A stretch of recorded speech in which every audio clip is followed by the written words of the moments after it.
because I do have an award for Somerville. It is the game that made me Google, can you accidentally leave your dog behind Somerville? And why isn't my dog here at Somerville multiple times?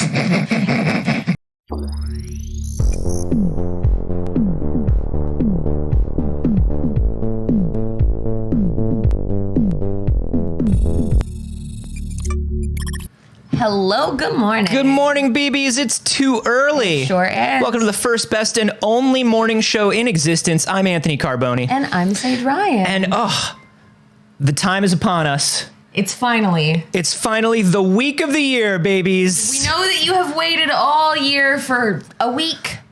Get wrecked 2022.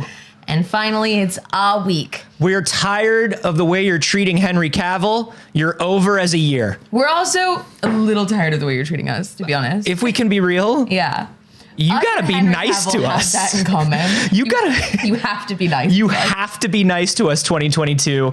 And if you're not, we're drawing our boundaries. This is healthy boundary setting. This is healthy boundary setting, 2023's only. 2022 has been toxic and we're cutting it out of our lives. So this is the week of the year. All week we're gonna be going through our favorite and best things of the year. It's very exciting. Later on this week, we are going to have Hector Navarro is gonna come on. We're gonna talk about movies and TV. Mm-hmm. No. We'll have someone on Friday. Someone's coming on Friday. And then in just a moment to talk about the games of the year, we are going to have the future of games journalism himself, Blessing Adeoye Jr. is going to be joining us. Very, very excited to have him here. It's such a big week, Saige. It's such a big week. That I decided we don't normally produce a show. We come in, we turn on the bisexual lighting and we hope for the best. Yeah. And the lighting's new. So it was a one-step process before. It was just the hoping for the best. But I thought because we're doing such a special thing, we should have graphics for the week of the year. And I didn't want to so I put some together. I don't know if you all know this, but in a past life, I went to school for digital animation and graphics. Uh-huh. And I thought I would put together some graphics for us, but I didn't want to just throw graphics onto the show without running them by you. So I came up with a couple different versions of Week of the Year graphics. You did? And I think it would be fun if you and me and the BBs took a look at the three and decided which one we like the best. Oh. And then we can use it. And then we can use it for the rest of the week. No, you said you didn't want to just throw it on the show. Well, I didn't want to pick one without you. I didn't want to show up with one. We're showing this live because we're gonna vote on them. But I didn't want to show I didn't want to come in with one and be like, this is it. This is the one. Because I wanted y'all to be able to talk about it. This is a community. Okay. I have three, and we can pick. We can show them and then pick between the three. Okay. Yeah. So this is our first one, and I think this is the strongest of the three. This is my personal favorite, maybe. Okay. Oh, that's just our Discord. Why are you not working? Oh, it's because the thing automatically activates. It's because the thing automatically activates that. Hold on. I got this. Just a moment. I believe in us. It's going to do the whole thing. This is what I mean when I say we don't normally produce a show. There we go. Okay. So here we go. This is the first one. I think you're really going to like it.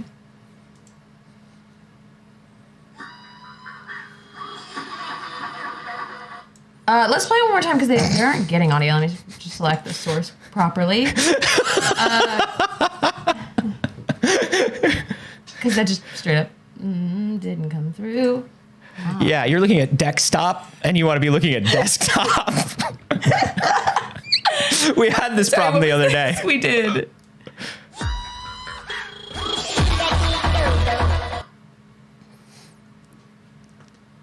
I like that one.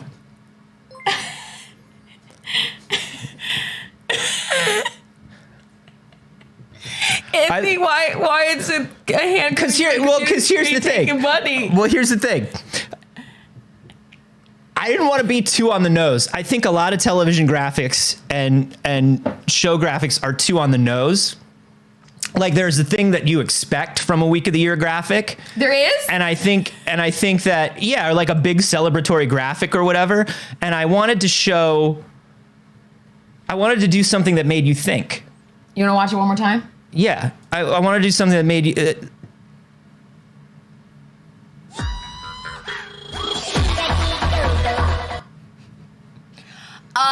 yeah, no, it's making me think, Anthony. You know what I mean? It's making me think.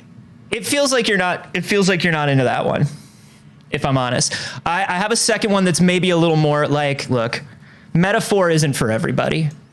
You know, sometimes you just want to do the graphics and get in and get out. So I did one that's just a little bit more probably like straightforward. Yeah, it's a little more straightforward, a little more celebratory. Maybe you've done graphics before, like the graphics we've done before, like our existing graphics that look nice. Yeah. Well, this'll match, I think, a little bit more what you were thinking.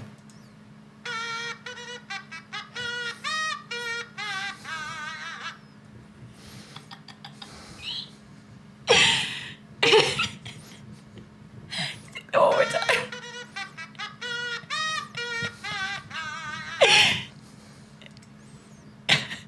It's a party. There's celebration. There's music. I feel like that's probably more. It's just like two people at a party celebrating. That's what you see there? Yeah, is that not? It's two people at a party celebrating, right? Anthony, those people are fighting. What? No. Play it again. This is why you never know when I'm mad at you. Oh, wow. I didn't even notice that. And completely unrelated, can I stay with you for a few days? Yeah, man. Okay. All right, last one. This is the last one. This is probably, I figured this would be the one that you would like the most because... A little more serious? This one's a little more... It's more celebratory. It's got a feeling of like awards and like big. Okay, yeah. And it's like, yeah, I think it's got the emotional thing. This is going to be it. Hey man, that's a lot of curtains. Wait. First one, best one. You just add a lot of curtains to the first one. First one, best one. Y'all, you can choose whichever one you want, and we're going to use it all week.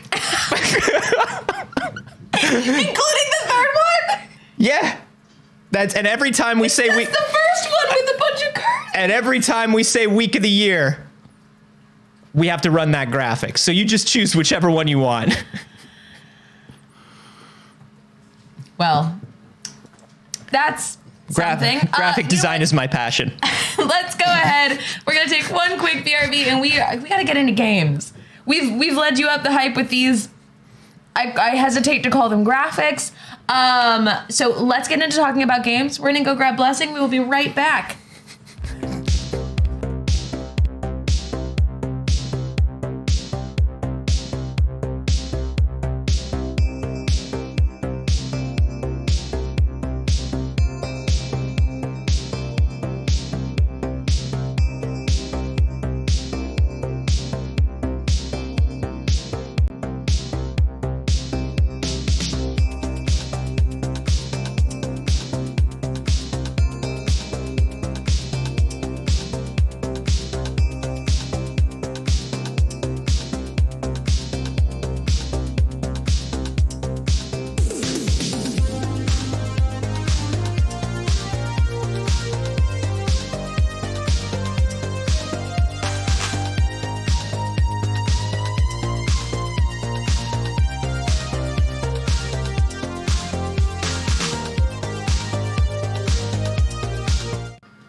Hello, everyone. Everybody, we are so pleased to be joined by the future of games journalism, Forbes 30 under 30, Mr. Blessing Adeoye Jr., also a spider boy. I am a spider boy. Probably the most important credit he's ever had. Probably the spider's boy. The most boyiest of the spider boys. He was bit by both a spider and a boy. and neither were pleasant. Let me tell you. Well, hello, good morning, thank you. I always am so appreciative that our guests are willing to deal with us before 9 a.m.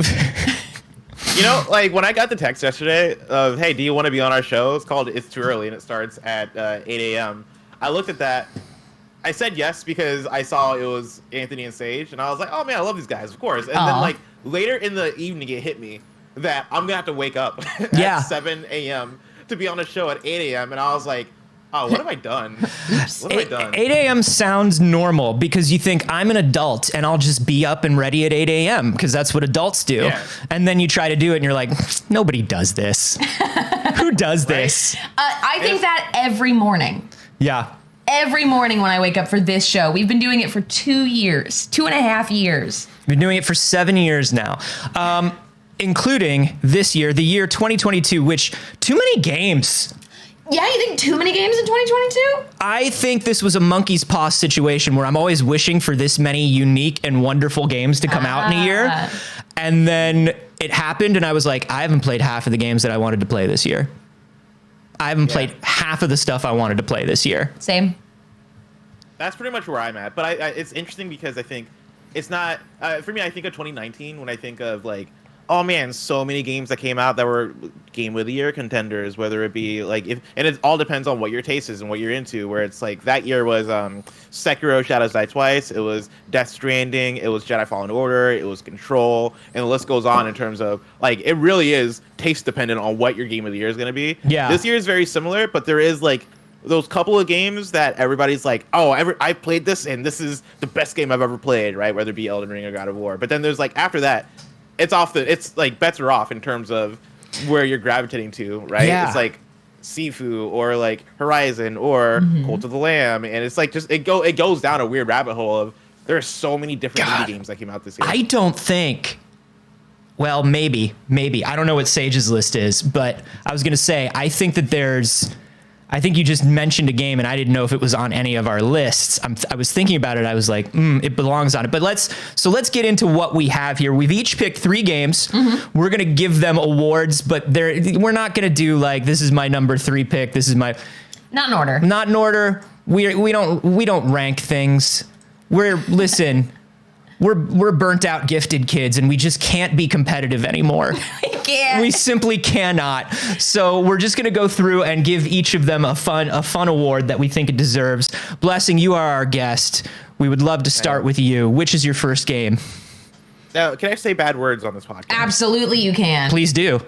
All right. In fact, we insist. It's the toll. My first award is the Best Ass Kicking Award. Hell yeah. I'm awarding to the game that allowed me to kick the most ass with the most satisfaction. And that goes to Sifu. I had a blast playing through Sifu. Did you guys play Sifu? I did. It was one of those things where like I was waiting for it to come out, and then it came out, and then 100 things came out right around it, and I didn't get to play it as much as I wanted to, but I did love it. Yeah, I got super into Sifu. I got lucky in that I was playing this in Dying Light 2 around the same time during review season in January, and I was able to like get far enough in Dying Light 2, and then I got to a weird stopping point in Dying Light 2 where my save pretty much like ate itself. That sounds right. Like I had to like hit up the devs and be like, hey, can I get a new save? And while they're cooking that up, I got the code to Sifu, and then I played through Sifu. And so I got super into it, and you know, I'm only recently-ish into From Software games, like Dark Souls, Bloodborne, Sekiro, those bunch. I want to say I got into those like end of 2020, beginning of 2021, and Sekiro was the one that like I want to almost say changed my life, right? Like I got super duper into Sekiro, obsessive about it. That's so funny. It's like I just fucking love that game. But Sifu picking it up at the beginning of the year invoked so much of what I enjoyed about Sekiro, right? Where like it's an indie game. It's from Slow Clap. They previously did I forget the name of the previous game, but the previous game was like a similar game to Sifu, where it's like multiplayer Sifu essentially, but like not as cool. And I played quite a bit of it, and I just wasn't digging it, but I dig so much of the idea of it. Like the art style was dope, the like animations were good, and like I think the idea was there. But yeah, Sifu, I think the whole thing was pitched. Oh, they did Absolver. Yes, Absolver. They did Absolver. That was right. They did their Souls-like, and then so I knew them for that. And then when this came out, I mean, the pitch was like, hey, it's the Daredevil hallway fight, but you get to do it over and over again as you get better and better at martial arts. And I was like, oh, that sounds exactly perfect. Exactly. That was one of the games that when we talked about it, when we, reacted to the trailer and showed it on the show, it was one of those that we were like, we gotta play, and somehow fell off of my list. And I just lost track of it. And that's the thing we're talking about with like so many great games this year, where I'm just like, I forgot Sifu existed. Well, damn it. And one of the things that was great about it is they did it in such a smart way, where because it's taking that Souls-like death and rebirth thing, and because it has so many different accessibility and difficulty options, it is fun for everybody. It's one of those things where I think a lot of people saw the trailer for Sifu and they were like, oh, this looks really cool, but I don't know if it's the kind of game that I would normally play. But regardless of how you feel about like really kind of like super timing based combat stuff, there is a mode of Sifu that you will be able to play and enjoy. And I thought that was such an important thing to add to it. Yeah, the thing that got me the most was just the addictive quality of it, where you get better, right, as you play, and like it feels very satisfying to like get the dodges off, like take out rooms of people, and it is that thing of you are pretty much memorizing the layouts of these rooms and like where the enemy placement is, what weapons are where in each room. It becomes this memorization game of, all right, I know if I enter the club, I got the first room, there's 2 people in there that I just got to take out, there's a weapon on the table that I pick up. Once I enter the dance floor, there's one person in front of me, throw the weapon at them, take out these dudes, kick this like stool into that guy, and then there's going to be like a mini boss that's like on the dance floor itself, fight her, go over here. Like it is such a, like you are learning the environment, and like you're learning the puzzle that like the developers make for you room for room. It feels a lot so like satisfying. In that way, it felt a lot to me like the 3 games that popped into my head the whole time. Number 1 was that John Wick strategy game that Bithell made. Yeah. But in real time, right? It was like, because the Bithell thing was about the same thing. It's like, here are the guards, here are the layout. What's the most efficient way to like John Wick your way through this scene? And so it felt kind of like that, but in real time, almost like you were like, it felt like what it must be like to choreograph a Jackie Chan scene, And that's like, when I felt that, I was like, oh, they got this entirely right. It's like what you're talking about, where it's like, Jackie Chan has that like practice area, where he's got like a warehouse where it's like, okay, well, what happens if we put a table here? How does that change the scene? Okay, let's use the table. And it's like, Sifu felt entirely like that to me. That's very fun. It also just has a great art style that I love. Yes, that's the semi-drawn like kind of like everything now looks semi-animated because of Fortnite. Yeah, and this has a semi-animated look, but not in a way that I'm tired of, in a very unique way. Art. It's art. It's not like like somebody's leaning on the semi-animated look because it's what's popular right now. Like they really like art directed the hell out of this game. It's so good. It also reminded me of Sleeping Dogs. Y'all remember Sleeping Dogs? Yeah. Oh yeah. You remember bring it back. Yeah, Sleeping Dogs was kind of like that, where like you'd wind up in a fight in a kitchen, and it would be like, can I pick up this like giant fish? I can, and like smack people with it. I loved it. Yeah. I love Sifu so much. So that award was most ass kicking. What was it? Best ass kicking. Best ass kicking. That's important. There is a difference between the best and the most. 1000%. Yeah, the most satisfying ass kick. I love that. Saige, what do you got first? Okay, so I wrote down 6 games and I'm choosing them on the spot. I love this. 3. I love it. I was being really indecisive. I loved a lot of games, but I'm going to start with NPCs with the most dead family members, with those to Moonglow Bay. Oh no! Oh my goodness! Moonglow Bay is a beautiful game.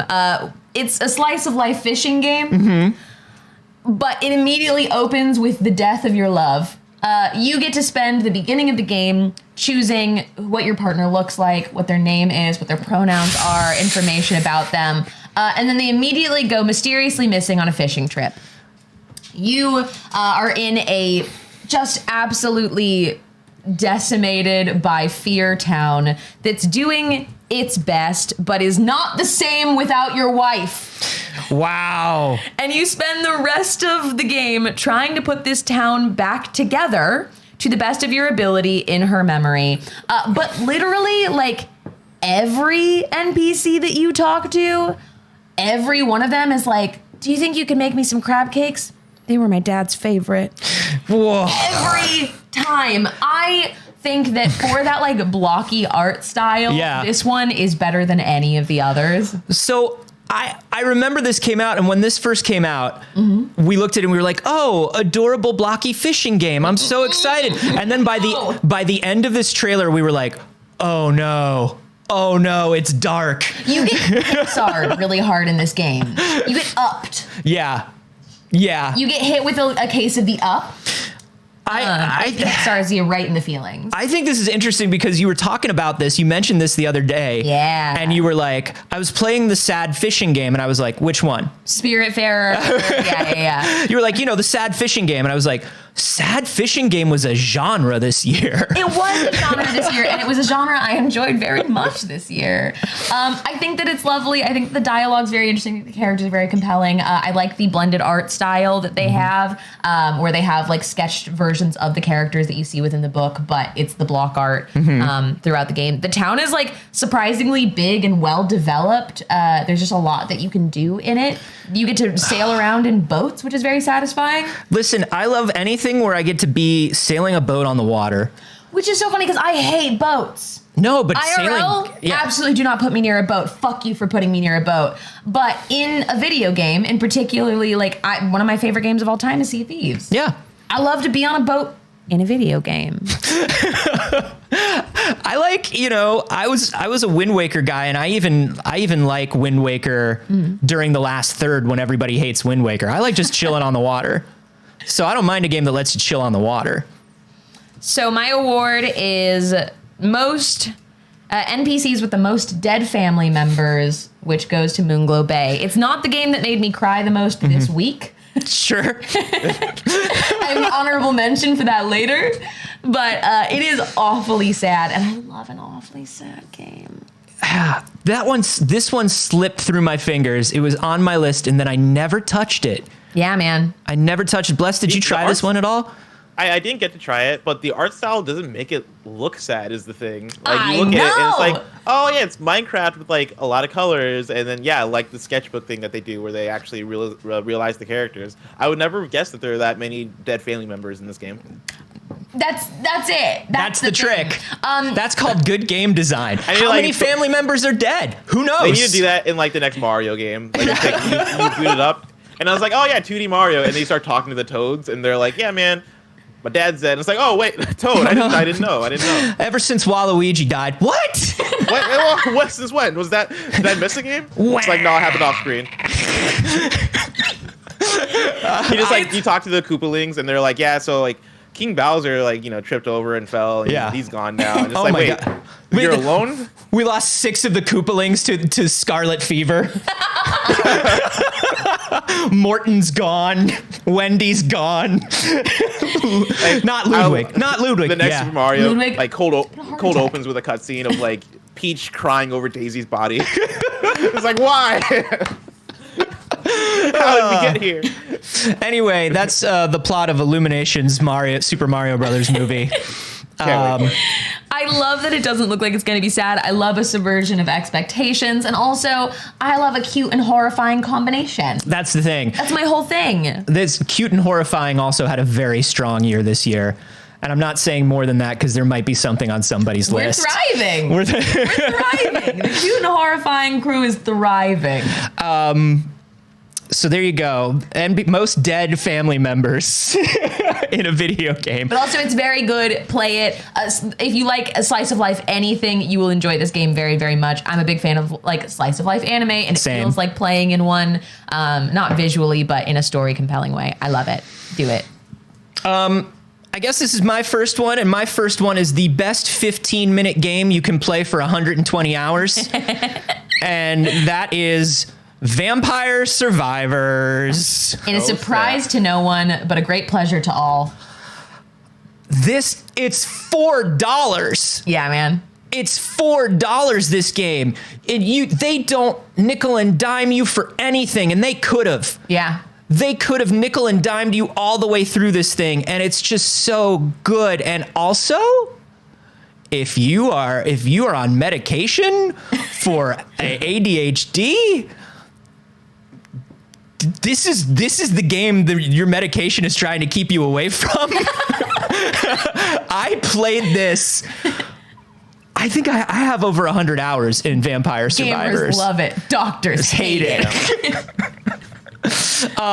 Bless, I think you and I talked about this earlier this year before it hit the 1.0, but we were talking about how if game consoles still came with pack-ins, this should have been the pack-in for the Steam Deck. Mm-hmm. Dude, yeah, this was like a Steam Deck hit, man, right? Like this hit at the perfect time for when the Steam Deck was coming out, and it's funny because I've been talking a little bit about killer apps for the Steam Deck and what game could be the killer app, and I think when you go down the list, Rogue Legacy 2 comes to mind in terms of like a game that I got when I got the Steam Deck because it's just a match made in heaven to have that game on the go. Inscription is another one for me that I fell in love with on the Steam Deck. Like playing that game there was. It feels almost like it was made for the Steam Deck, right? It feels perfect for it. And I think Vampire Survivors, for most people, has been that as well, where it is, you talk to anybody who has a Steam Deck, and you're like, oh yeah, what's the game you played the most on this thing? Or like, what's the game that you played first, right? Or what's the game you got addicted to on the Steam Deck? And Vampire Survivors is like always coming up because it is that perfect addictive quality, and then having it on the go is like, you know, it's unfair. It's, right? It's just a match made in heaven. It's wild, and it is on mobile now. I haven't played on mobile. Have you tried it on mobile yet? I haven't tried it on mobile. We gotta try it on mobile. I'm just curious. I gotta put another 100 hours in on mobile just to see if it works. That's the problem, is it shouldn't be with me all the time. That's okay. So that's also the reason why it's such a good, compelling case for the Steam Deck. Is the Steam Deck is a handheld where you really gotta think about leaving the house with it. Yeah, like 100%. It's not just like an old school like I'm throwing the PSP Go in my pocket, or I'm throwing the GBA in my pocket. We should call it handheld anymore. I think this falls into a category of arm held. It's a sheer like level of weight and strength required to take it places. Sometimes if I'm sitting on the couch, I'll put it on my lap and then I'll put my dinner on it. Like our Retroids are handheld. Right. But Vampire Survivor is very good. If you haven't tried it, it's basically it auto plays kind of. You move your character, but your character has a weapon that has a fire rate, and then as you destroy enemies, you pick up bigger and better weapons and you upgrade them, but it's always auto firing for you. And it's just how long can you survive? Every level is full of little secrets. It's constantly unlocking things, which just makes that little gambly part of my brain real happy. The music that plays when you pick up a chest and unlock things is so addictive. They did that shit on purpose. You know that they did. It gives you this little like, oh, I just got to get to the next little chest. I just got to get to the next little chest. And that's the thing is that animation and that music is built like usually if you see that in a game these days, that's a loot crate. You paid for that. Free, baby. Free. This game is practically free. I have made everyone who's come over to my house in the last month and a half try this game. Yeah, everybody loves it. Everybody gets hooked immediately. And as a special bonus, if you're a Castlevania fan, everything is a Castlevania reference. And I am. Everything is a Castlevania reference. Like, I want to say the game was made with like a Castlevania asset pack. As soon as I picked it up, I was like, is this legal? Is this allowed? Like, is this not just Castlevania? This is just the Alucard sprite. You can't use this. Yeah, it's like, I don't like the title screen says Castlevania crossed out Vampire Survivors over it. Like, you can't. I don't think this is allowed. Yeah, it's just all done in MS Paint. It's just like they got the Castlevania font on DeFont. Yeah. So there you go. That is the best 15-minute game that you will play for 120 hours. I think you can get it now. The DLC just released 2 days ago, and you can get it with the DLC for like $5.20. It's wild. Ridiculous. And I think it might be on Game Pass too, if I remember correctly. It is. Oh, it's on Game Pass as well. It's also on Game Pass. Folks, like, and I think the mobile version's free. Is it Like really? at that point, it costs more to get it on Game Pass than to Right. actually just pay the $3 for the game. Yeah, that's the thing is like for things like Vampire Survivor, or of course, my honorable mention for Game of the Year, which is Plastic Duck Simulator. Somebody had to mention Plastic Duck Simulator. That's also a $3 game that you can buy with the DLC. That also I've showed everyone that's come to my house in the last 2 weeks. Bless, if you haven't played Plastic Duck Simulator, just buy it. Now, no just one buy it. can It's $4. Okay. It's $4. Just buy Can it. anyone really play, or do you really experience? It's an experience. It's a simulation. experience. It's a simulation. If you're a patron, you saw a 30-minute clip of us playing this game. you know. Bless, what's your second pick? Oh, my second pick. I'm gonna go with As Dusk Falls, and I'm gonna give it the Best Binge award. The Best Binge. Ooh. This is like if you're unfamiliar with As Dusk Falls, or if you haven't played it, right? It is a like a choose your own adventure, like cinematic adventure game, right? Think like the Quantic Dream games. Think like Until Dawn. Think like any of those, like the Telltale games. The art style, though, I think is what really separates it apart. Where it's hand drawn like characters that exist in like this 3D rendered like world, and it looks really interesting and really striking, and I love the art style of it. It is a thing that has to grow on you a little bit, because when you watch the characters move through the world, none of it is actually animated. It is all pretty much stop motiony of like, you know, they go from holding up a gun to then like the gun's in their pocket, right? It's like a fade transition as opposed to like It's like a them actually motion making comic those thing. Yeah, exactly. And so like it's sometimes hard on the eyes if you're not used to it, but once you get into it, oh my god, the story, the characters, the drama in this game is so good. If you're a Breaking Bad person or you like those like crime dramas, it is very much that. And I feel like there's not enough of that in video games, right? Like playing this, I was like, oh yeah, I do want to make choices as basically Walter White, or like, and not my character's not Walter White, but like make characters or make choices in that kind of world, right? Where it is, oh man, if I do the wrong thing here, I'm gonna get shot, or like I'm gonna get like I'm in a hostage situation. How do I protect myself, but then also my kid and my wife? Yeah. Oh, I gotta choose between my kid and my wife. Who do I have to like choose to protect here, right? Like you're making those kind of choices, and the drama stays thick throughout, and I couldn't pull myself away from this game. It was one of those ones where I was playing it during a review period, and it's like 6 chapters. Each chapter is an hour, and every single day I was like, I'm doing a new chapter. Like I am playing this game like I'm focusing on this game throughout the week, right? Like this is all like I care about right now, is like figuring out what's going on in this world. I remember that trailer coming out. Yeah. And I remember like clocking that game and saying, okay, I've got to pay attention to when this one comes out, because that trailer got me. And then it's just another just grains of sand through my hand 2022. Yeah. Very that kind of year. interesting. But you said trauma and drama, and Saige immediately just And mentioned one of my favorite games of all time, which is Until Dawn. Oh yeah, like it's the choices. I was debating on what award to give this. Like my alternative award I was gonna give was best choices in a game this year. Yeah. Because the choices are just so good. If everything feels like life or death, like it's like, oh man, like am I going to fuck up this person's life if I make this choice? Am I going to like? Is it like I want to give examples of the choices, but I don't want to ruin the game at the same time. So I'm not gonna play it this week because of you. yeah. Please do, because it is so good, and yeah, it's like you feel the tension with every choice you make. I think that's the thing that separates it for me when it comes to the choices in particular, is the fact that like, everything feels important. Shout out to Gary Whitta for changing the adventure game a million years ago with that Walking Dead game. That made every choice in an adventure game heartbreaking now. Yeah. And this game feels like post Walking Dead, right? It feels like one of Walking Dead's children, I guess, in that way. Yeah, So if you like that kind of game, you gotta play it. Do you know what game I wanted to love this year that I thought was going to have those kind of like emotions and vibes for me? What was it? God, I've already forgotten the name of it. That's how terrible it was. The guy who used to be the Play Dead like Limbo and Outside guy who left the company. Oh, Somerville. Somerville, thank you. For some reason in my head, it was Sojourner. That's so funny because I have a conversation. I have a note about Somerville in my notes because I played it last week. It's busted and broken. Yep.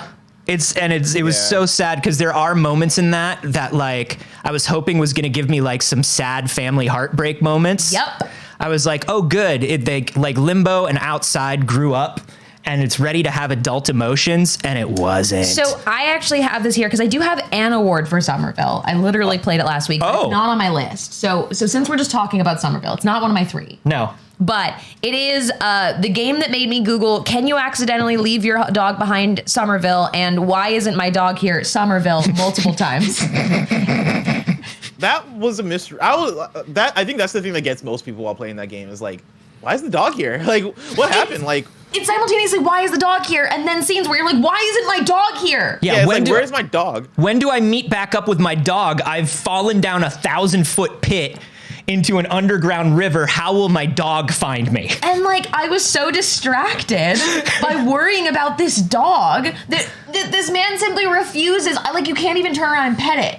I'll let you know in Moonglow Bay, you can always pet your dog. You've got to always be able to pet a dog. There's no interaction with the dog, and the dog is just there, and there's a symbolism that could be very cool about that, of like, this dog has just been following you through. Mm-hmm. Like, there's so much happening, but the dog is with you no matter what, and you don't have to acknowledge it. But I wanted to turn and pet the dog, and I just kept feeling like there were many scenes where it just got like the dog got stuck at a gate, and I was like, no, come on. Come on. No, come on. See, now for me with Somerville, I was Googling, is this puzzle broken, Somerville? Oh, and the answer is yes. Am I supposed to bring this bucket over here, Somerville? That fucking bucket the bucket killed me. That broke the cardinal rule of puzzle design, which is you introduce the mechanics of the puzzle to the player before you tell them to solve the puzzle, right? Like, how am I supposed to solve this puzzle with the bucket if I don't know that the water attracts the little robot guys?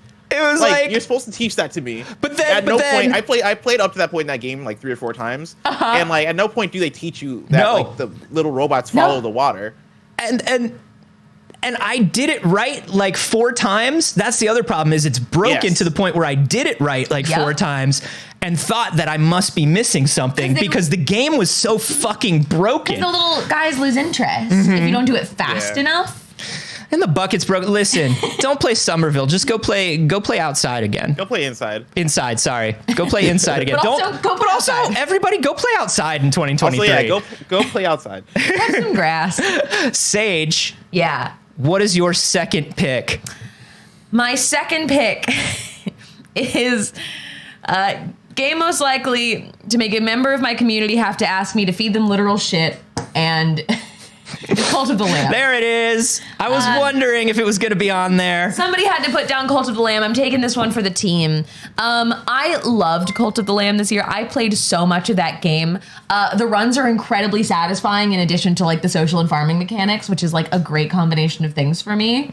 I have 2 concurrent games running, one by myself and one on my stream that has a Twitch integration. Mm-hmm. Twitch integration is fantastic. I think it just like works so well. It was buggy in the beginning, but their choices on it were fantastic. I love the help or hinder options. And most of all, I love being able to just put people in the game. Raffling off them is very fun.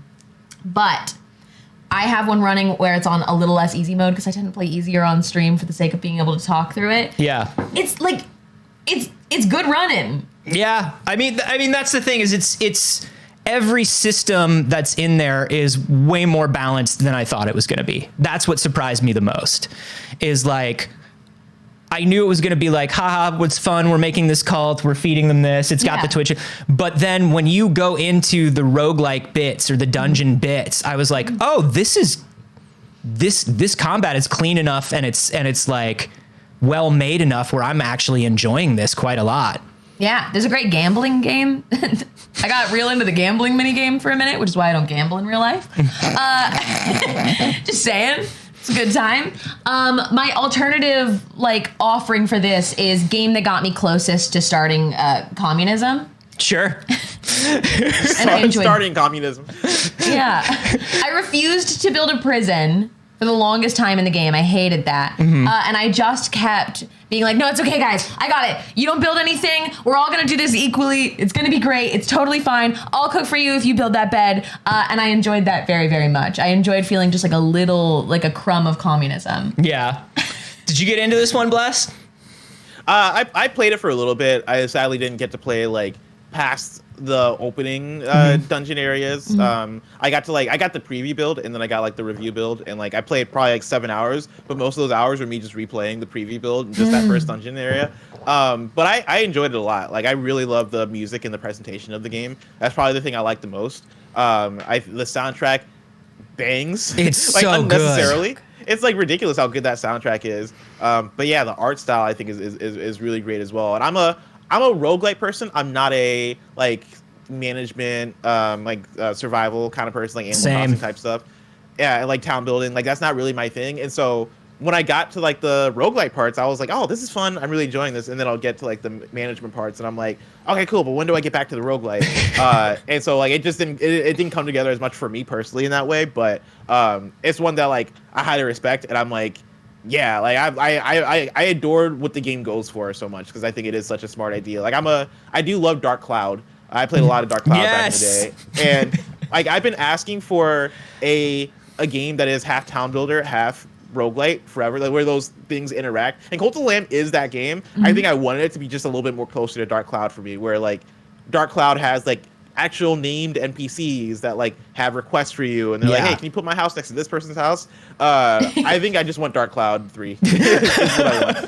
But yeah, like I had fun when I did play Cult of the Lamb. No, I am the same way where I'll get into a management or a building thing, but it's very specific management or building games that get me, and I haven't quite keyed into what it is about those ones that makes them stick for me. I do know I don't like it if it's too deep, if it's too nitty gritty. Agreed. I say. But then at the same time, one of my runners up for this year is fucking Dwarf Fortress, which is the most in-depth fucking management thing ever made. So I can't tell you what I like. I don't know. I will die having not known myself, and that's what I'm saying. But there was something about the balance in Cult of the Lamb that worked for me, especially once you were doing like the online stuff and you were just like recruiting people. Yeah. Because I think for me, so much of the management happened automatically to where like I just have to check in every once in a while and be like, are y'all good? Are y'all good? Great. I'm going back into the sword dungeon. And when I come back, I hope that there's a castle for me. And I think like it was very smart of them to put it in that way, and that auto stuff doesn't come in until way later, Bless, which is probably why you didn't see it. But once you get into it, it does get to a point where if you don't want to manage, you don't have to. But it also gets to a point where like if you don't want to do runs very often, you don't have to. Yeah. There's also a lot of things that come in, like requests from your cult members of things to get either on a run or things to build within it that are fun. I'm big into management sims. Yeah, I love a management sim in everything from foundationally my favorite game ever is the GameCube Animal Crossing to Age of Empires are like that's where I live. So going on little dungeon runs to provide for my family. Yeah. I'm so in it. I love it. I love to go out and get a fish for my family. Just all I want in a game. Yeah. In a game. I don't know where I would get a fish in real life. No. Postmates? I don't know. But in a game, I know that you get them with stick and string. Great. What if I told you it's the exact same way in real life? No, we have to have a better way to do it at this point. You gotta get a stick and string. No. Go to your nearest lake. Just like. I thought they came from Sugarfish. Surely we're not still on stick and string. I think it's more legal in some bodies of water than others, as far as I understand. Not entirely true. Seems like a lot of rules. This, I think, I think we have Stardew Valley and, of course, Animal Crossing New Horizons to thank for this, but there are more kind of like hybrid town building / other genre things now than there have ever been. Yeah. You look at Square just came out with Harvestella. You look at Disney with Dreamlight Valley. I think if you're somebody who just wants to run a little town right now, you are eating. You are 100%. It is your 2022 and 2023 are your years. Yeah. The last Nintendo Direct pretty much only had farming games. Yeah. It was ridiculous. Nintendo Direct was just like, hey, do you want to go farming with Final Fantasy? And it's Yes. like, okay. Do you want to go farming with Doraemon? Yes. Do you want to go farming with, I don't know, robots? Yes. Like, what do you not want to go farming with? And Nothing. Square Enix announced the game at that Nintendo Direct called Everyday Life or something like that. That's not the name of the game, but it was like something like that. It was like day life. Yeah. I'll go out and farm or something. And it's like, what in the world? Where people just love these games apparently. I guess It's for me. It's and I love that it's gotten to the point where it's a genre where there are so many permutations, like the Soulsborne type stuff, where it's like, well, this is a Soulsborne that focuses more on action, and this is a Soulsborne that focuses more on story, and like we've gotten there with like with farming and management sims, where it's like this is one where Mickey Mouse killed his wife. so like the name of that Square Enix game is actually called Various Day Life. Various Day Life, that's right. Yeah, that's good. And I try to say Everyday Life to be funny and like be like, you know, extreme about it, but Various Day Life is actually more funny. Dude. Like, come on. I remember that Nintendo Direct was like Harvestella and Various Day Life, and I was like, are you sure? And also, Are you Like, sure? wait, And you sold Tomb Raider? Like, you sold it. You don't want Tomb Raider. Okay. also had the Harvest Moon: A Wonderful Life in there. They did. They did. They You did. got Harvestella. Everyday Life. Square is putting all their money into farming and Harvest Moon: A NFTs. Wonderful Life. Everything's going into farming sims and NFTs. Don't worry about big budget action anymore. Which also, the Harvest Moon trailer, I cried about it, Anthony. I know. cried I know you about did. it. We still have to play the Doraemon one. I want to play the Doraemon. Is it me? It's me. It's you, Anthony. oh my- What's your second game? Well, I'm going to give this one best game that I've bought and played 17 times in 17 different ways. And that is Elden Ring. Oh yeah. I've been buying From Software's weird, janky dungeon crawl shit since the beginning. And I really do feel like, and I say this every time, but this time I think I mean it and I think it's real. This is the one. If you're gonna get into one, this is the one that's gonna get you into it. You should try this one, even if you think the Souls games are not for you. I think you're gonna like it. It's good. It's pretty good. It's pretty good, this Elden Ring. I don't know, pretty not a lot of people talking about it this year, the Elden Ring. But just, I promise you, I thought that when they said fully open world and here's how it looks, I was like, this is going to be the most broken game I've ever played. I looked at it and I was like, coming from Software, and they're like, now it's fully open and persistent and blah. I was like, this is going to be the most broken game I've ever played in my life. This is going to be just an absolute bug fest. It's going to be impenetrable. Nobody's going to understand what's going on. And then I played it. I was like, damn, they did like, this is their Breath of the Wild. This is their let's get everybody into this. And it's easy to get into. It's so easy to get into. I still think personally, because I like my stuff a little darker and sadder and a little less fantasy, more towards horror. I still think my favorite's always going to be Bloodborne. Mm-hmm. I think I'm a Bloodborne boy. But this is a good fucking game. Yeah, it's uncontested. It's an uncontested, very good game. It's uncontested. Damn. You remember when you fight that dragon for the first time? They just showed the dragon in the trailer. I'm just reliving my life right now. Dude, the dragons in the game are ridiculous. Because, like, Yeah. anytime I come across a dragon in Elden Ring, I'm like, this is one of the best dragons I've ever seen in a video game. Like, it's kind of ridiculous how good those dragons look. And then you fight them, and they're cooler when you fight. Like, they have lightning that they'll throw at you and shit. Like, those dragons are and then you encounter the biggest dragon you've ever seen in a video game, and you're like, wait, is this the father of all the dragons? And it's like, yeah. And it's like, what the fuck, man?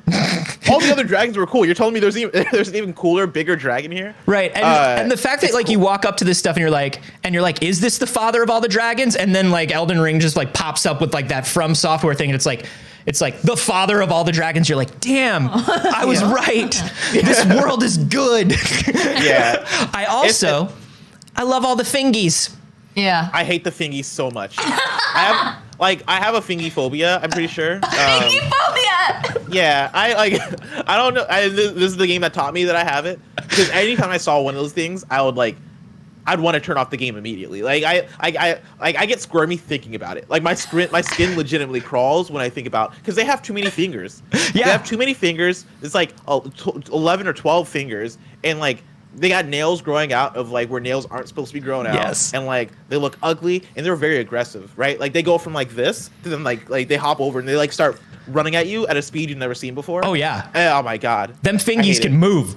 Them fingies can move, boy. I'll tell you what. The house with all the fingies in it, I didn't go in there for the longest time. Oh, House of Fingies is the best. My favorite horror movie, The House with All the Fingies. Yeah, that was Rob Zombie did that. House of a Thousand Fingies. But I just loved all of the hand. Everybody's got, it's like AI made Elden Ring. Everybody's got like either too many hands or not enough hands, and all their hands have the wrong fingers in the wrong places. And like you'll even be looking at a regular ass person and you'll be like, okay, what's your yep, there it is. 17 fingies.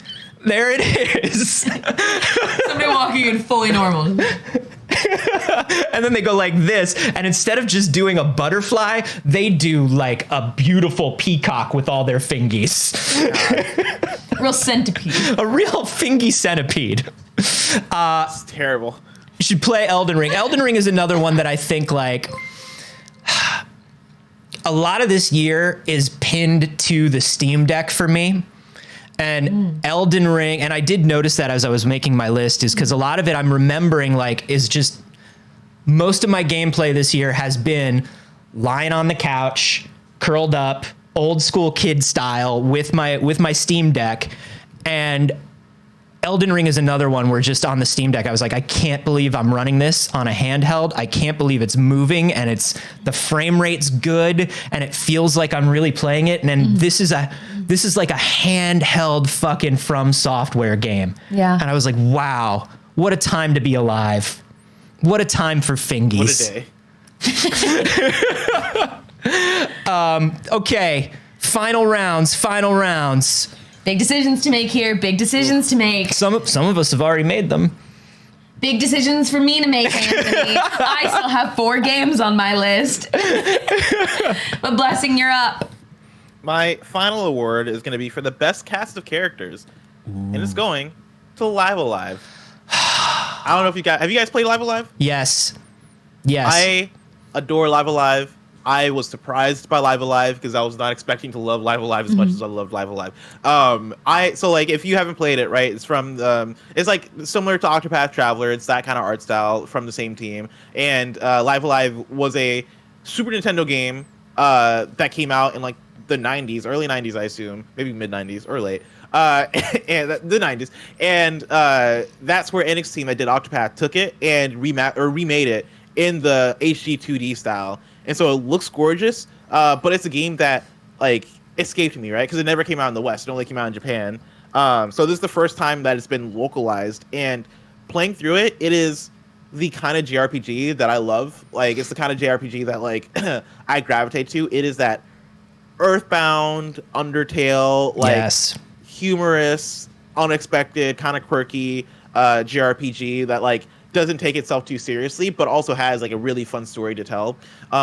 It presents itself as like an anthology series a bit, where you boot up the game and you have these different characters from different eras, and they all have these stories that are like 1 to 3 hours long each, and you play through them, and it's like, cool, I'm gonna play this samurai story from like medieval Japan. I'm gonna play this robot story from the future. I'm gonna play this, caveman story, right? And like each of them have their own thing going on. Like when you play the caveman story, there's no dialogue. All the dialogue is like through emojis and like emotes, because the cavemen like can't talk to each other because they haven't invented language yet. And so like it's a really goofy thing of like, they're expressing, and then there's like a lot of fart jokes in that one because they're cavemen and they're dumb. But also like it kind of culminates in like this moment of, oh man, now we all got to band together to fight a dinosaur kind of thing. And it's like this really cool, fun thing. And then you play a different story, and it's completely different. But like the way the game kind of ties itself together by the time you finish all the stories, I think is the thing that really makes it special. And the thing that really cements it for this category of cast of characters is the fact that like I loved every single one of these stories. Like I thought they were all good. I thought like what each of the characters had going on with them was really interesting and really fun. And yeah, like I don't know, like I just love these characters so much. Like these characters were all memorable to me. This is one of those ones. I'm really into fan translations and games getting released and games preservation. Like, I'm very excited this week, by the way, all about a game called Blue that just got a translation for the first time ever. A PS1 game where you live on an underwater lab and you have a dolphin. It's cool. But Live Alive was one of those ones that was like a lost game to me. You know what I mean? It was always like, we are never going to have that in the West. There were a couple teams that were like trying to do fan translations for it, but there's so much to translate in those games. And when they announced that it was coming out over here, I lost my damn mind. Because I'm a fan of the same stuff. Like, I love Earthbound so much. Like, Earthbound is top 3 games of all time to me. And so anything that has that sort of a vibe to it, I'm just like, why didn't we get all of that? Yeah. Why didn't we get all of that? So this was huge when it came out to me. I wasn't as big a fan of this look for Octopath Traveler. And I think it might just be because Octopath Traveler had more of that, that traditional fantasy like color palette and lighting. Like it was much more like golden and sepia and stuff like that. And so something about it didn't connect with me. But as soon as it got like weird comedy, sci-fi, brightly colored, I love this 2D, 3D look a lot. Did you check this one out at all? I watched more of it than I played. Yeah. I watched a good amount of gameplay from it. It's one of those that I didn't have time to play yet, but it's been sitting on my list, so I watched through a good bit of it to see. A lot of the time I'll go through and I'll skip through a YouTube like straight playthrough. Yeah. Something where it's like literally this is just the footage of the game to see where it lands on my list of priorities. And it looks fantastic. For me, it's tough to make time for a JRPG these days. That's the thing. It's a commitment. And then it's on my list, and it's one of those things where I got to do it. But because I only played a few hours in, and I was just like, it was one of those things where as I was playing it, I was just like, can't believe I'm playing Live Alive. Like the whole time. Like I can't believe, here we are. It's been like it's been 83 years, and here I am playing Live Alive. What a world. The thing I'll say for it is like it's what 20 something hours. Like it's not as big of a commitment as like many other JRPGs, but then also I think it paces itself pretty well in the fact that you have these bite-sized stories, and so it feels like you're playing these.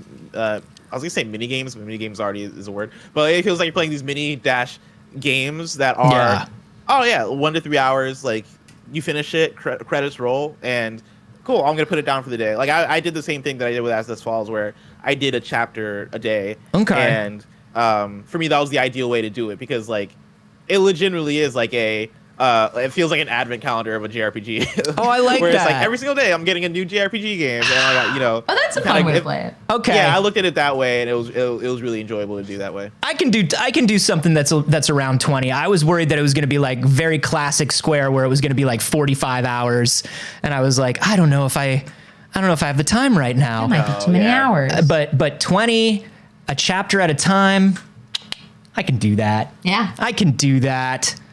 And the chapters are so different too that like you won't feel like you're playing like one long game. I'm gonna jump into when you go it. from like playing as like a little robot boy in the far future in space to then playing as a Western cowboy and like that has to protect a town from like the evil group that's coming to invade it.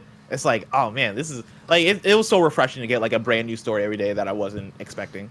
That's very cool, and that's a good list. That was a good, well-rounded list. That's a well-rounded list. I love that. You successfully made me want to play all 3. Hell yeah. I mean, these are probably three of my favorite games of the year, so go out and do that. I highly recommend Sifu, As This Falls, Live Alive. Do it. I love that. Saige, we're on your final game, and I just saw you pull it up, and I went back and forth on this one quite a lot. I thought you might have, but I figured it would be mine to take, which is the game I find most like me, giving the extreme vibes of broken and bisexual, Pokemon Scarlet. Hey. Both most broken and most bisexual, and I won't be taking questions on what that means for the game. I love this game. It's ridiculous, but also every year there's a Pokemon. Pokemon will be on my list, quite simply. It's very hard for them to do wrong in my eyes. The broken elements are broken, and boy, did they try. They tried very hard to do wrong. Anthony and I both love a broken game, though, and the elements of it that I have come across that are broken, minus like frame rate slowdowns, have just been funny to me. I haven't run into anything like massively consequential in the breaks. Obviously, they've been releasing the patches, and I jumped on a little bit late, which I think helped. Yeah. But I love this game. I love the region so much. I think Paldea is so fucking cool. And I just, like I said, every time there's a Pokemon, it will make my top games of the year. It's the game I'll put the most hours into. It's one of the games that will bring me the most joy. I love the starters. I think they knocked the starters out of the park this generation. I'm a Fuecoco girl. Sure. But I'm always a fire starter. I'm as we all know, I'm a Quaxley man. I'm a Quax. I like a pompadour and an attitude.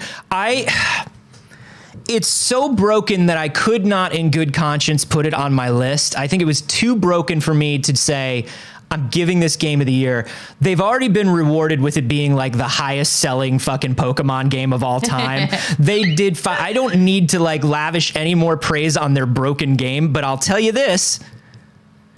It's my favorite Pokemon game, and I think it's the closest they've ever made to a perfect Pokemon game in terms of systems and gameplay. Yes. I agree. Like that's actually pretty ridiculous that they can make a game that performs this badly that is so good. Yeah, like it's actually like pretty.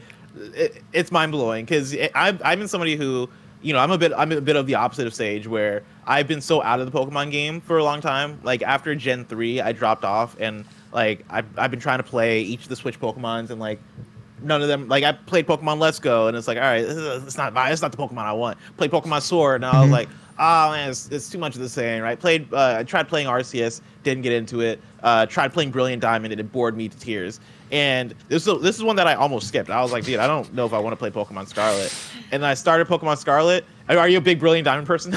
I loved the original Diamond game. It's one of my favorite Pokemon games of all time. But gotcha. I actually haven't played it as Brilliant Diamond yet because I've played Diamond so many times. Gotcha. Yeah, I started playing Pokemon Scarlet, and when I tell you that it's the most fun I've had in a Pokemon game since Gen 3, right? And like the shift to open world and how magical that world felt, with it feeling like the Pokemon world that I've asked for since I was a kid. Ridiculous. And yeah, so good. And I love the Pokemon designs, and I love the starters, and I love the soundtrack. Yes. And the character, like the first time around, like the character was actually great in this Pokemon game. I actually care about the story. By the time I got to the end, I was like, dude, this is fantastic. That music cue, I got tears a little bit. Yeah. That music cue where you're fighting a gym leader and you both terrastalize, and the choir of children comes in and is just like, oh, I was like, holy shit, this game owns. And then it would crash, so or then it would move at 5 frames a second, but then I would jump my fucking dinosaur motorcycle off a cliff and like fight something down in a beach, and I'd be like, this owns, and then it would shut down again, and then I'd be like, what the fuck? But I'm telling you, if you could get the Arceus team, because you know they've got 2 teams working around the clock on these things, if they could get the Arceus team, you know they're looking at what the other teams are doing after they're done, and like you know that Scarlet Violet looked at the Arceus team and was like, ooh, what y'all are doing with real-time battles and catching is really good. And you know, the Arceus team looked at Scarlet Violet and went, that open world, we should have gone all the way open world. And I feel like the next one is going to be like the fucking Pokemon game, I think. And that's actually why I ended up putting this on my list. A, just because I had a lot of fun with it. But B, I do feel like we are evolving. Whoa. In our Pokemon games and getting to a really great place. I also got the most text messages that said, did you know that you're in this game? Because of the Team Star leader. Oh, did you get a lot of messages? Yeah. Did you get a lot of messages? I did. Oh, yours. You dressed up as for Halloween, did you, Anthony. Yeah, you prompted this. Do you know why I dressed up as him for Halloween though? Because he looks a lot like you. Because I got a lot of messages. I hadn't even played the game yet, and I got so many people with this picture of the Team Star boss just being like, did you know, did you know, did you know, did you know? Very funny. Yeah, I actually, the first time I saw the Team Star boss, I was like, oh, okay, that's a Saige. That's a Saige. But I got Professor Turo nonstop. I still get Professor Turo as I have friends that start to play the game. Amazing. Still. Amazing. I Just give him a beanie. Just give him a beanie. put a beanie on him and he's good. It's a really good game, and it's also a really broken game. And I don't know what to tell you about that other than I'm having so much fun with it, and it is so broken. Like it was such a conundrum reviewing it, because it's like, what score do I give a game that is the most fun game I played this year, but also a game that runs like shit? You know, it's like I don't know how to balance those two things. What right? did you It's end like, up giving it? I gave it a 4 out of 5. I ended up giving it a 4 out of 5. Yeah, and my justification for that is that if it ran perfectly, it would have been a 5 out of 5. Like I would have given it a full score. But like my main issue with the game was like just its bugs. Like aside from that, it's my perfect Pokemon game. Yeah. And it makes me hope that for the next one, Game Freak / the Pokemon Company / Nintendo decide to take more time with it, because I feel like the main culprit here is them just rushing these games. It's like, why are we putting out so many Pokemon games back to back to back? Why did you need 2 big, like, expansive Pokemon games in 1 year? Yeah. Like, take your time. I can't imagine they optimize. I can't imagine. I mean, look, the sales figures proved me wrong, but I was like, they're gonna cannibalize their sales. They have to be. This is too many Pokemon games every year. But then I remember just how many, like, not just kids, but adults, like, people are just like, I love everything Pokemon. I'll just keep buying them. Some people own their Switch and it's like, all I buy are Pokemon games. But I feel the same way, where it's like, they can't keep doing it. They can't keep doing this output. It's starting to show. I do agree. It's starting to show heavily technically. And I think they would be fine. They have such a back catalog. I think they would be fine if, like, every other year you would get a remake and then a big one and then a remake. And then if they wanted to go to 2 years, I think they should go to like once or twice a generation. Take your time. If Nintendo totally owned this property, they would treat it just like every other game they make, and they would not rush these things out. But because Nintendo only owns half of this property, right? Like, Nintendo would never allow a first-party title to come out with the amount of bugs and crud that is in Pokemon Scarlet Violet. Though a lot has been fixed. To be acknowledged, a lot has been fixed with patches. Sure, but that's the thing, is I feel like these teams shouldn't have come out like that. Yeah, these teams are in a place now where they're using old technology and they have to just keep bolting onto it because they don't have the time. And that shows a lot more on limited hardware like the Switch than it does on, like, larger consoles where there's a little more breathing room for things to be kludged together. You know? I don't know. Be nice to Pikachu is what I'm saying. Game Freak, be nice to Pikachu. Remember when Pokemon Go came out and changed the world? Fuck. Yeah. I'll tell you. That's how popular Pokemon is. And I forget that all the time. It's like, oh yeah, Pokemon Go came out in 2016. And you went to parks, and parks, like, no park was the same for that week. Yeah. Like, every park was filled with people. It was amazing. Like, that's what Pokemon is. Here in LA, there were like constantly things at the Santa Monica Pier, and it was a big deal where it was just like, I mean, like, some people, if you drive across Los Angeles, it's going to take you an hour to get to Santa Monica. Yeah. And it was driving an hour to get to Santa Monica, and just to go for, like, to jump into a cluster of people that are trying to catch Charizard. Yeah. And it was always, like, events happening, and there would be, I mean, you'd go out and you'd see sometimes 100 people playing at the Santa Monica Pier. I was part of a Discord specifically for the neighborhood I used to live in here in LA. And I never met a neighbor. I genuinely never met a neighbor until Pokemon Go. And it was just like, all of a sudden it was like, hey, I want to go to the thing at Barnsdall Park because I hear there's going to be a raid later today and I have an invite. Anybody going? It's like, yeah, I'll swing by. I'll pick you up. Where are you? It's like, I don't know you, but I'm getting in your car because we're going to go play Pokemon Go. And it was Pokemon Go to the polls, man. Yeah, it was fucking wild. And then I jumped back into it in 2019 when they added battles and raids and stuff. I never did the jump back. And then the pandemic happened and ain't nobody walking anywhere. Yeah. ain't nobody going anywhere in groups. And so I think I'm out now, finally. Yeah. But right, God, I loved it. Enough about 2016's Pokemon Go. What is your third game of the year? This is the game that I have wanted since I was a child. This is childhood Anthony's game of a lifetime. Yeah. And that game is Tunic. Tunic was everything to me when it came out this year. I'd been following the development for such a long time.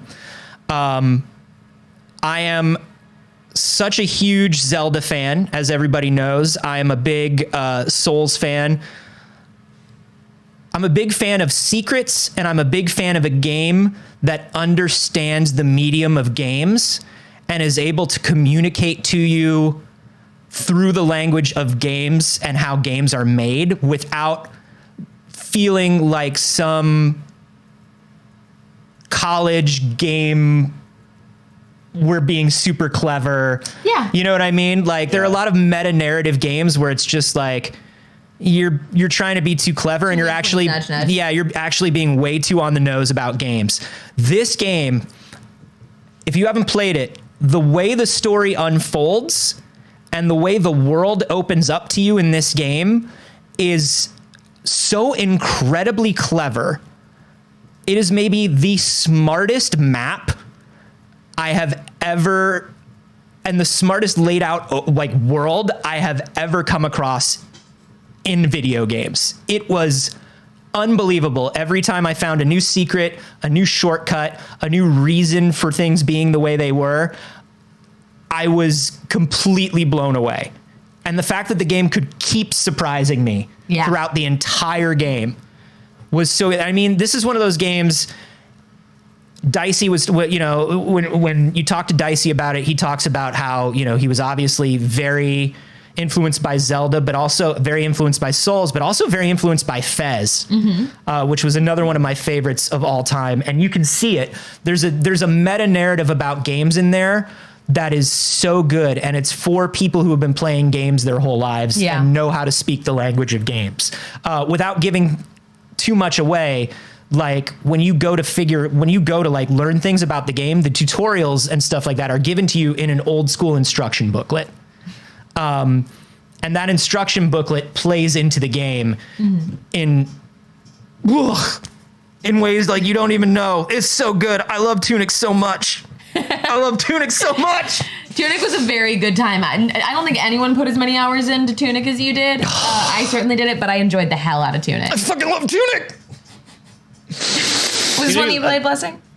Sadly, no. I didn't. I never got around to playing Tunic. It's funny because I was anticipating it. Like I would see it at the PAXs, and I never actually got to play it. But I'll have people tell me about Tunic, and then I'd be like, all right, I guess I gotta play when it comes out. And the wait was so long, and it came out at like the worst time for me because I was still in Elden Ring mode. Yeah. And I was still playing so many of the other games that had come out around that time. And so yeah, I never got to pick it up. But every single time I hear about it or I see the trailer, I'm like, this is a good looking game. I should probably give this a shot. And so one day I think I will get to it, but yeah, like it's awesome hearing about it. It's the way it works. I mean, we love Finji here.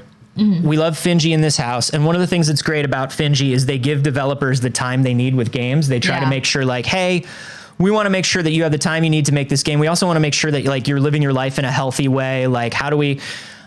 And I think Andrew was working on Tunic for like 7 years. Wow. And he was like, and it was like this, when it comes out, it has to be perfect. I know what this game looks like in my head and I want to make it happen. I just need the time to do it. And it was one of those things where they were totally supportive of it. And I don't think that game could have happened any other way than working with people who treat developers well. Yeah. There's no way without burning him out and potentially, you know, hurting him. But Finji was also just the right people to publish it. I could tell because like they sent with like certain review packages, they sent puzzle pieces. Yeah. Wooden puzzle pieces. And I was like, wait a minute. And immediately, like every reviewer, we all got together and found each other and sent each other pictures of our puzzle pieces to figure out what this puzzle was that they sent us. And it was a code that you could put in the game. And it was like, I was like, this is such a wild, like everything about this game is just about games. Yeah. And I just love it. Intentional. Every piece of it was done with so much intention. And it's a little fox. And it's cute and it's fun. And it felt good, especially honestly in a year when we were all waiting for any updates about a new Breath of the Wild. That was the game. It stepped up. Oh. God, that was a game. You said the magic words to me, which are Breath of the Wild, and so now I gotta download it. And it doesn't have like the open world aspects of it. It's obviously more inspired by like a classic Zelda, but we were all craving Zelda in general.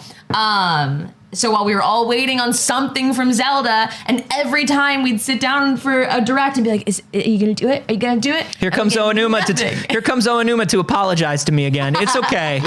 It's okay, Oanuma. I love you. I forgive you. I really love the game.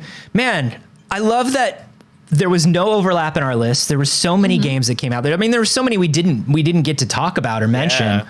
I've got some honorable mentions. Yeah. My honorable mention, this one I couldn't put in a game category because it's technically, I mean, it's a game, but it's also described as an interactive poem. A Memoir Blue. Oh yeah. A Memoir Blue was absolutely stunning. I give that the award for the hardest I've ever cried on the internet. Wow, and that's something. And that's something I've cried on the internet a lot. It's beautiful and it's sad. I streamed it just last week, and I enjoyed it so much. I highly recommend. It's a real mommy issues, the game. Yeah. So like, hey, maybe push it till after Christmas, everybody. But yeah, I mean, honorable mentions for me probably like, Bless, you mentioned Rogue Legacy 2. Rogue Legacy 2 is a huge one for me as well. Oh yeah. Sunk a bunch of hours into that. I think what finally dropped it off my list is they put out an update recently which broke it on my Steam Deck.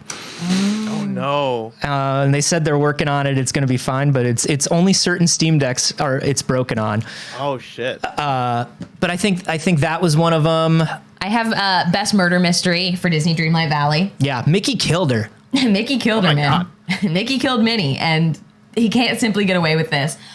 Genuinely, though, for Disney Dreamlight Valley, as someone who enjoys like farming sims and town management sims, it's the mechanics that they implemented, I hope, are in so many more. There are so many like speed processes that are excellent. The way that they time things is really wonderful. It's real time in that it's acting on your clock, but it doesn't feel like, well, shit, I'm out of things to do today. I guess I'll come back tomorrow. It kept me in it for many, many hours beyond what most do. That's that game loft, baby. They know how to do it. They know how to fish you in. There's a lot of like hold to pull all of these things or plant all of these things or move all of these things. I think the stories are cute and compelling. It's very addictive. And that was genuinely great for me this year. But also, Best Murder Mystery. Yeah, what were some that nearly made it for you, Bless? Yeah, I want to shout out Immortality. It's like one of my Yes. favorite games of the year. It's a game that I think everybody should, and that'll be the category of game everybody should play. Everybody should play Immortality. It should be required viewing. I think it's a fantastic video game. Also shout out Roller Drum. Roller Drum is a game that the best game that nobody talks about. I feel like not enough people I think paid attention to Roller Drum, and that was just such a perfect combination of like ideas for me. Where I love Tony Hawk. I love Jet Set. I love arena shooters. Yes, like give me all those things in one. Yeah, that game got lost the week it came out. Yeah, the week it came out. Oh, yeah, but I remember it was like Roller Drome's out. I was like, yeah, Roller Drome's out, and then literally the next day I forget what everybody had moved on to. But Roller Drome just came out at a weird time, I think, for everybody. Yeah. It might have been Saints Row, honestly. Like Saints Row came out, I think, the same week or day, and it's like. I mean, that game didn't do much either, but it's like at least Roller Drome is like a very good game. All Saints Row did was take energy away from Roller Drome. Mm-hmm. Exactly. All Saints Row does is take and take. Take. Saints Row. I also want to shout out a game called Patrick's Parabox, which is a fun puzzle game that came out way earlier in the year. It's one that is way more low key, but also it's very excellent, especially if you love puzzle games. It's like it's described as like recursive puzzles where it's like, block pushing, but you can push blocks into other blocks. But then if you step into a block, that's also the block you're pushing. And so like you're pushing the areas that you're in and like you're rearranging. Yes. Like it's just like this weird, like infinitely looping type of puzzle situation. Oh, I'm into that. It's hard to put into words, but it's like, it's really fun. And if you watch a trailer for Patrick's Parabox, you'll immediately understand what it is. And you'll immediately go, oh, I want to try this out. because it's just a cool idea for a video game. Wow. Yeah, that one sounds like it goes on my list. Yeah, I that love does stuff look like very, that. very fun. Oh my goodness. Blessing, thank you so much for being here for the week of the year. Should we roll the graphics? Should we roll the graphic for week of the year? I'm not really prepared for that. Should we just roll just real quick? It's week of the We year. didn't see what they chose. We have to go back. There's a poll. Okay, that's fine. You did. That's fine. You caused this. Yeah, it's fine. It's your fault. It's week of the year. Blessing, thank you so much for being here with us. We really appreciate it. Yeah, thanks so much for hitting me up for this. Again, like there are very few people that I would say yes to on a Sunday when I'm like out drinking with friends. I'm on my phone and it's like, hey, you want to come in 8 in the morning tomorrow? Oh yeah. So I'm so happy that sounds really good. I'm 3 drinks in and 8 a.m. sounds so plausible. 8 a.m. sounds like a thing I can hit for sure. Yeah, sure. Why not? Anthony, they chose graphic number 3. Graphic number 3, week of the year.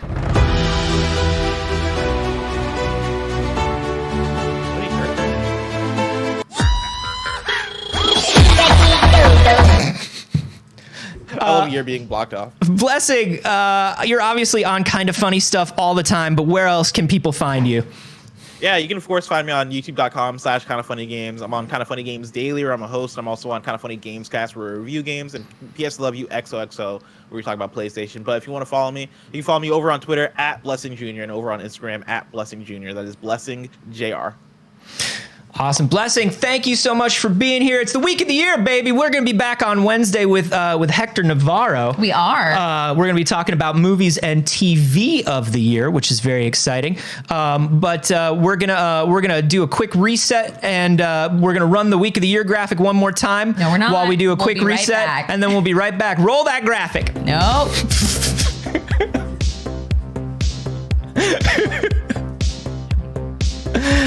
Oh.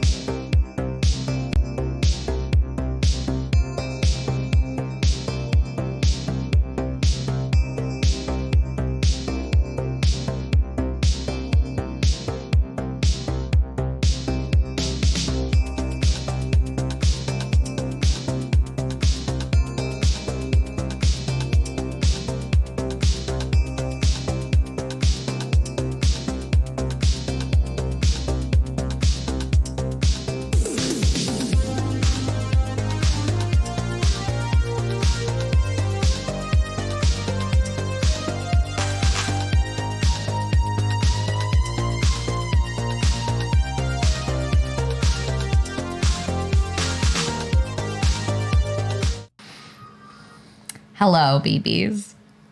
We're back. How will they know we're back if we don't roll the graphic? Anthony, How will they know that we're back when you ambush me with these? if we don't roll the graphic to let them know? It's not even a button yet.